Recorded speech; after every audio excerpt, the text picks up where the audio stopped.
오늘 함께 나누실 하나님의 말씀은 민수기 16장 16절에서 35절까지 말씀입니다. 민수기 16장 16절에서 35절까지 말씀입니다.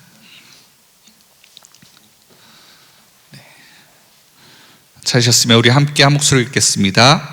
이에 모세가 고라에게 이르되 너와 너의 온 무리는 아론과 함께 내일 야훼 앞으로 나아오되 너희는 제각기 향로를 들고 그 위에 향을 얹고 각 사람이 그 향로를 야훼 앞으로 가져오라. 향로는 모두 250개라. 너와 아론도 각각 향로를 가져올지니라. 그들이 제각기 향로를 가져다가 불을 담고 향을 그 위에 얹고 모세와 아론과 더불어 회막문에 서니라. 고라가 온 회중을 회막문에 모아놓고 그 두 사람을 대적하려 하매 야훼의 영광이 온 회중에 나타나시니라. 야훼께서 모세와 아론에게 말씀하여 이르시되 너희는 이 회중에서 떠나라. 내가 순식간에 그들을 멸하려 하노라. 그 두 사람이 엎드려 이르되 하나님이여 모든 육체의 생명의 하나님이여 한 사람이 범죄하였거늘 온 회중에게 진노하시나이까. 야훼께서 모세에게 말씀하여 이르시되 회중에게 명령하여 이르기를 너희는 고라와 다단과 아비람의 장막 사방에서 떠나라 하라. 모세가 일어나 다단과 아비람에게로 가니 이스라엘 장로들이 따랐더라. 모세가 회중에게 말하여 이르되 이 악인들의 장막에서 떠나고 그들의 물건은 아무것도 만지지 말라. 그들의 모든 죄 중에서 너희도 멸망할까 두려워하노라 하매 무리가 고라와 다단과 아비람의 장막 사방을 떠나고 다단과 아비람은 그들의 처자와 유아들과 함께 나와서 자기 장막문에 선지라. 모세가 이르되 야훼께서 나를 보내사 이 모든 일을 행하게 하신 것이요 나의 임의로 함이 아닌 줄 이 일로 말미암아 알리라. 곧 이 사람들의 죽음이 모든 사람과 같고 그들이 당하는 벌이 모든 사람이 당하는 벌과 같으면 야훼께서 나를 보내심이 아니거니와 만일 야훼께서 세일을 행하사 땅이 입을 열어 이 사람들과 그들의 모든 소유물을 삼켜 산채로 수월에 빠지게 하시면 이 사람들이 과연 야훼를 멸시하신 것인 줄을 너희가 알리라. 그가 이 모든 말을 마치자마자 그들이 섰던 땅바닥이 갈라지니라. 땅이 그 입을 열어 그들과 그들의 집과 고라에게 속한 모든 사람과 그들의 재물을 삼키매 그들과 그의 모든 재물이 산채로 수월에 빠지며 땅이 그 위에 덮이니 그들이 회중 가운데 망하니라. 그 주위에 있던 온 이스라엘이 그들의 부르짖음을 듣고 도망하며 이르되 땅이 우리를 삼킬까 두렵다 하였고 야훼께로부터 불이 나와 분향하는 250명을 불살랐더라. 아멘. 애굽에서 나온 이스라엘 백성들의 1세대가 원래는 가나안 땅에 2년 만에 들어갈 수 있음에도 불구하고 하나님 앞에서 이제 불순종함으로 인하여 들어가지 못하게 되었습니다. 그렇게 1세대의 불순종으로 인해 40세 이상의 모든 이제 성인들은 광야에서 죽음을 맞이해야 됐고 그들의 자녀였던 2세대들도 40년 동안 광야를 방황을 하면서 고통을 당해야만 했습니다. 그래서 성경학자들은 이 사건을 두고 민수기 14장에 나오는 이 반역의 사건을 가지고 가데스 바네아의 이제 반역 사건이다라고 이름을 붙입니다. 그런데 성경학자들이 또 다르고 이 반역이라고 이름 붙인 또 다른 하나의 사건인데 그것이 16장에 등장하는 사건입니다. 이 사건을 가리켜 고라의 반역 사건, 고라 당의 반역 사건이라고도 부르는데 이 반역 사건에 주동이 된 사람은 레위 지파에 속한 이제 고라라는 사람과 르우벤 지파에 속한 다단과 아비람과 온이라고 하는 사람이었습니다. 그리고 이들이 반역을 일으킨 본질적인 이유는 고라 자신도 이제 모세와 아론과 같이 레위 지파인데 모세와 아론만 이제 지도자로서 사람들 앞에 드러나는 것이 못마땅했기 때문입니다.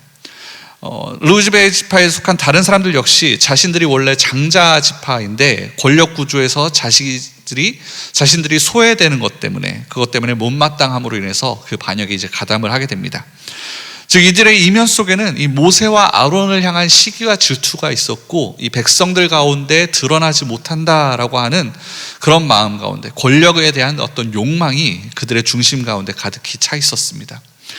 그래서 레위 지파인 고라를 중심으로 이 세 사람이 주축이 되어서 250명의 지도자들을 부추기게 되어지고 결국 이 모세와 아론에게 반기를 들게 된 것입니다. 사실 모세와 아론에게 반기를 들었다고 하지만 사실상 야훼 하나님께 반기를 들게 된 것인데 그런데 결국 그들이 그러한 자신들의 속에 있었던 그런 어떤 권력을 향한 야욕과 모세와 아론에 대한 시기와 질투를 감추고 겉으로는 이 자신들의 반란이 합당하게 보이도록 이제 포장을 하게 됩니다.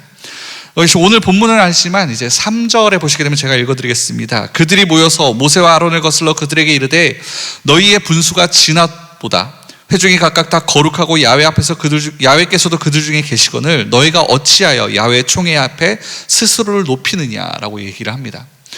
즉 그들은 이제 자신들의 모든 욕망을 하나님의 일이라고 이제 포장을 하기 시작을 합니다. 너희가 행하는 그 모든 일들이 왜 너희를 드러내는 일이 되어지느냐라고 모세와 아론을 저격하기 시작합니다. 이 앞에 모인 모든 이스라엘 백성들이 결국 하나님의 백성인데 왜 모세와 아론 너희만 하나님을 대표한다라고 얘기를 하느냐, 왜 특별한 사람인 것처럼 행동을 하느냐, 그것이 잘못되었다라고 지적을 하기 시작합니다.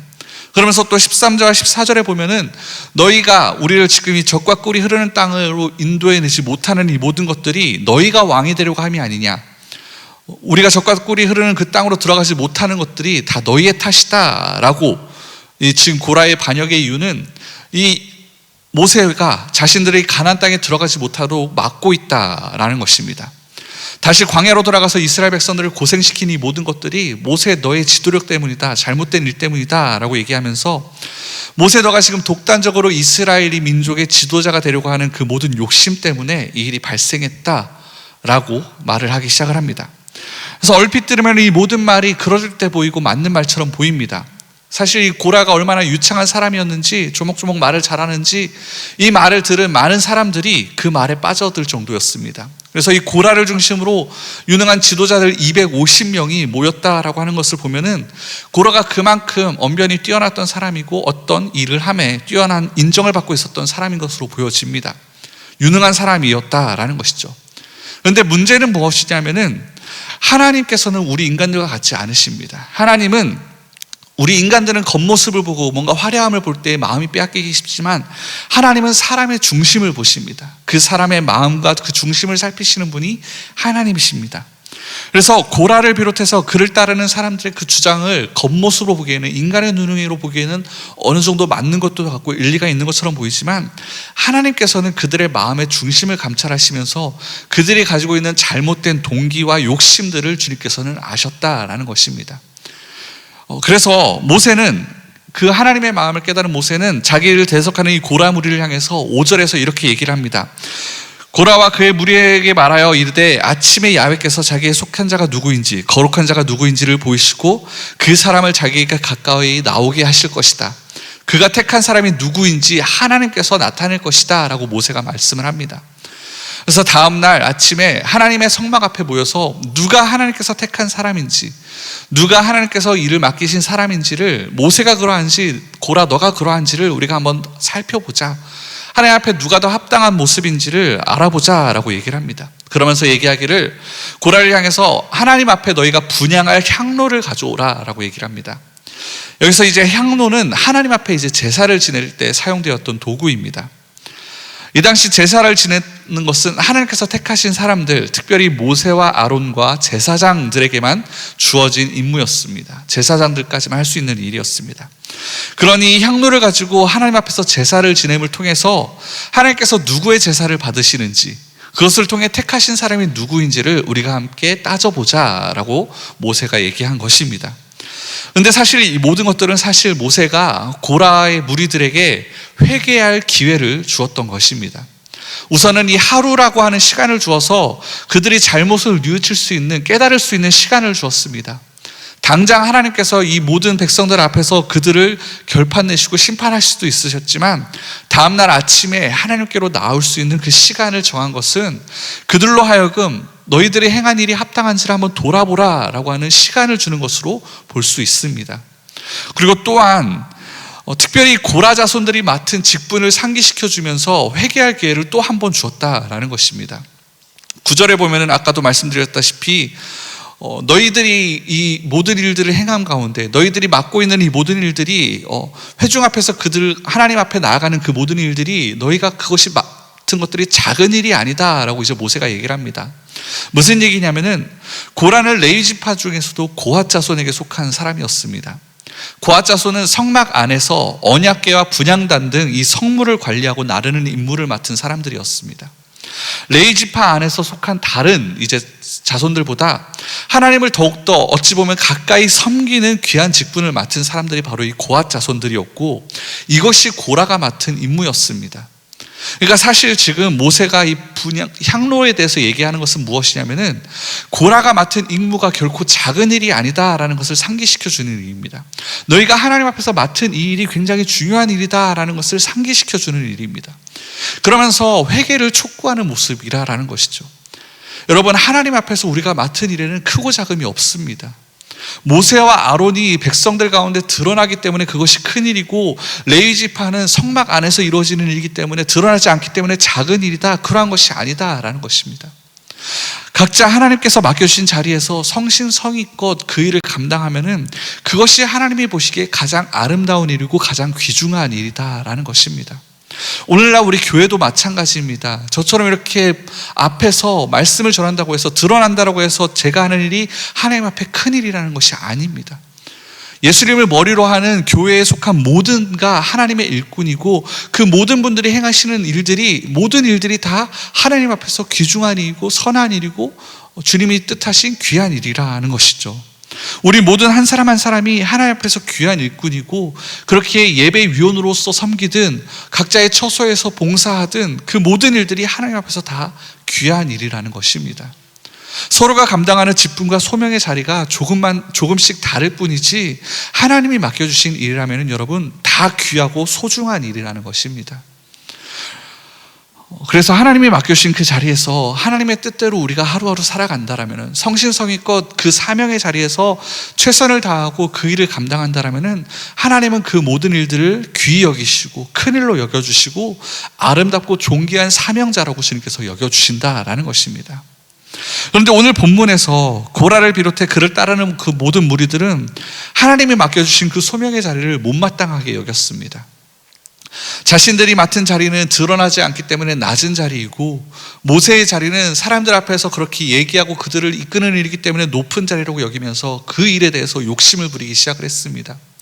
즉, 하나님이 나에게 맡겨주신 그 모든 일들이 불합리하다라고 얘기하는 것으로 결국 모세와 아론을 대적하는 것이지만 그 모든 것들이 결국 하나님을 대적하는 일이 되었다라는 것입니다. 여러분, 소명과 사명은 하나님의 권위 아래에서 이루어진 일인 부르심이라는 것을 여러분 기억하시기 바랍니다. 하나님의 권위로 우리를 부르신 일입니다. 하나님께서 당신의 주권과 섭리 가운데 우리를 향하신 일이 하나님의 부르심이고 소명이고 사명입니다.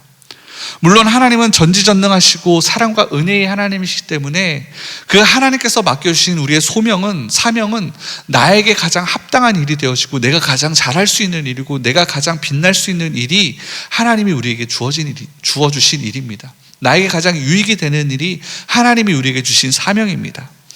그런데 고라는 이러한 하나님의 주권을 무시하고 내가 하나님과 협상하려고 하는 그러한 잘못을 지금 범하고 있다라는 것입니다. 하나님의 뜻이 중요한 것이 아니라 나의 뜻이 더 중요하게 여겨지기 시작하였고, 나의 뜻을 사람들 앞에 그리고 하나님 앞에 관철시키기 위해 이 일을 행하기 시작했다라는 것이죠. 사랑하는 성도 여러분, 정말 우리의 고백대로 하나님이 우리의 주님이시라면 우리는 하나님이 나의 주인 되심을 인정하면서 나의 뜻이 아니라 하나님의 뜻이 우리 삶 가운데 이루어질 수 있도록 우리를 하나님 앞에 내어 맡겨야만 될 것입니다. 그렇게 하나님의 뜻이 나의 삶 가운데 이루어질 수 있도록 여러분 기도해야 될 것입니다. 내가 하나님의 뜻에 순종할 수 있도록 나 자신을 쳐서 주님 앞에 복종할 수 있는 그러한 믿음의 사람들 될 수 있기를 주님의 이름으로 축원을 드립니다. 오늘 본문으로 돌아오면은 이처럼 고라와 그를 따르는 무리들이 회개할 수 있는 그러한 모든 기회가 2번이나 주어졌습니다. 하루라는 시간을 통해서, 또한 자신들이 원래 맡고 있었던 그 소명의 자리를 확인함을 통해서 지금 내가 하나님을 대적하고 있구나, 그러한 사실을 깨닫고 지금 회개할 수 있는 기회가 그들 가운데 있었습니다. 하지만 그런 회개를 거부하고 그런 기회를 거부하고 계속해서 하나님 앞에 반역의 자리로 나아갑니다. 오늘 19절에 보시면 고라가 온 회중을 회막 앞에 모아놓고 그 2사람을 대적하려 하매 야훼의 영광이 온 회중에게 나타나시니라. 다음날 아침에 시간이 되었는데 모세와 아론 그리고 반역의 무리들이 하나님의 성막 앞에 모였습니다. 그리고 이를 지켜보기에 이스라엘 모든 백성들이 다 모여 있는데, 그러한 가운데서도 고라는 본격적으로 모세와 아론을 대적하려 합니다. 그런데 이때는 하나님께서 이제 그 모든 일 가운데 나타나기 시작하십니다. 하나님의 영광이 나타났습니다. 이 영광을 나타난 것을 보고 어떤 분들은 구름과 불기둥으로 또 어떤 분은 밝은 빛으로 우레와 같은 소리로 나타났다라고 얘기하는데, 어떻게 나타나는지는 성경에 구체적으로 나타나지 않지만 중요한 것은 거기에 모인 모든 백성들이 지금 하나님이 임재하셨다라는 사실을 알 수 있을 만큼 명확하게 그 가운데 나타났다라는 것입니다.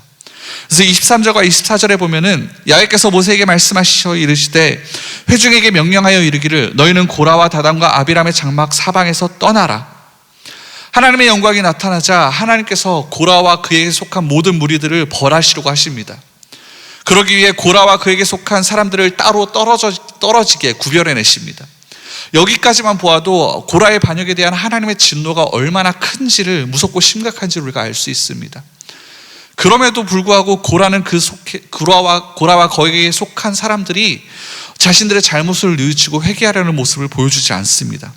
그래서 결국 32절과 33절의 말씀처럼 땅이 입을 열어 그들에게 속한 모든 재산과 그들에 속한 모든 사람들을 삼켜내기 시작을 합니다. 그들이 산채로 수월에 빠지고 그 땅이 그들 위에 덮여지기 시작하면서 온 회중 가운데 그들이 망하게 되어집니다. 하나님의 영광이 온 회중 가운데 나타나기 시작을 했다라는 것이죠. 그들이 따르던 250명의 지도자들은 향로에서 나온 불로 말미암아 모두 잿더미가 되어집니다. 그렇게 심판이 이루어지게 됩니다. 그리고 내일의 본문입니다만 그들이 제사를 지내기 위해 가져왔던 그 향로는 이러한 모든 불순종과 반역의 그런 하나님의 심판이 이곳 가운데 임했다라는 것에 대한 교훈을 삼기 위해서 그 모든 것들을 녹여서 제단을 싸는 철로서 이제 사용을 하게 되어집니다. 이 모든 사건들을 보면서, 그 철을 보면서 너희들이 행했던 그 악한 일들을 기억해라. 내가 너에게 맡겨준 그 사명이 얼마나 귀한 것인지, 얼마나 소중한 것인지를 기억하고 맡겨진 사명의 귀함을 따라 이 땅 가운데 살아가라는 것을 하나님께서 계속 상기시키시면서 보여주십니다. 그래서 오늘 말씀에서 우리가 기억해야 될 것은 하나님이 맡겨주신 그 소명의 자리를 우리가 항상 귀히 여겨야 된다라는 것입니다. 하나님의 절대적인 주권 앞에 우리가 항상 무릎 꿇고 엎드려서 순종의 자세로 하루하루 살아내야 된다라는 것입니다. 하나님이 맡겨주신 이 소명의 자리에는 여러분 높고 낮음이 없습니다. 모두가 하나님 앞에서 귀하고 소중한 자리입니다. 소명의 자리는 하나님께서 나에게 일방적으로 하나님께서 주권을 가지고 우리에게 맡겨주신 자리입니다. 주권적인 선택으로 하나님께서 일하신 것이라는 겁니다. 그래서 내게 주어주신 이 소명의 자리를 감사함으로, 매일같이 성실함으로 그 일을 잘 감당하는 것은 곧 하나님의 주권을 삶 가운데 인정하는 삶이고 하나님의 주인 되심을 하루하루 고백하는 삶이라는 것을 여러분 기억하시기를 주님의 이름으로 축원을 드립니다.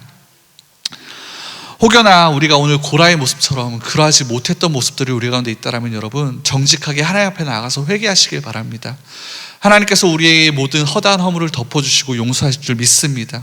고라는 회개하지 않아서 망했지만 그의 자손들은 망하지 않았습니다.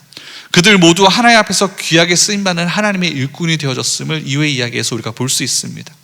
이러한 은혜가 우리 모두에게 임할 수 있기를 주님의 이름으로 축원을 드립니다. 오늘 하루 나에게 맡겨주신 사명이 무엇인지를 여러분 깨닫고 그 사명을 통해 하나님의 뜻을 이 땅 가운데 이뤄내며 하나님의 주권을 인정하고 살아갈 수 있는 저 여러분 되기를 주님의 이름으로 축원을 드립니다. 기도하겠습니다.